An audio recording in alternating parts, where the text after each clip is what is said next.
Hi everyone, I just wanted to share a nice little technique that I learned on a podcast I was listening to the other day. It was on the Feel Better, Live More podcast, Dr. Rangan Chattergee's podcast, and he was interviewing neuroscientist and psychiatrist Dr. Judson Brewer. And he went through this really good technique on how to manage an episode of anxiety, okay? Basically, he said that the brain can only focus on a certain amount of things at any one time, and if we can distract it, then it can be really calming. Okay, so definitely these days, anybody who would normally even suffer from anxiety could definitely be suffering from anxiety. So if you want to listen in more detail, you should definitely check out that podcast. I'll add a link to the page as well. But the technique he used was to hold his hand up, fingers open like that.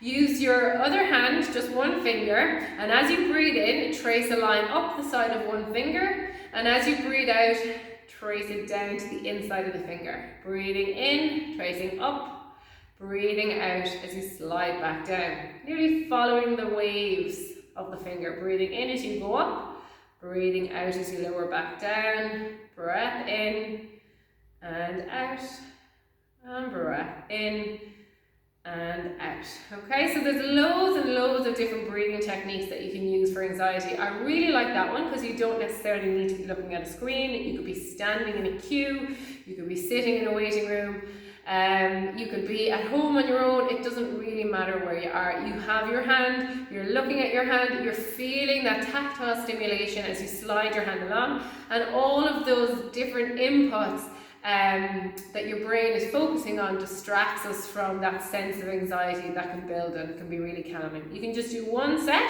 over the hand, or you can repeat it a few times going from one side to the other.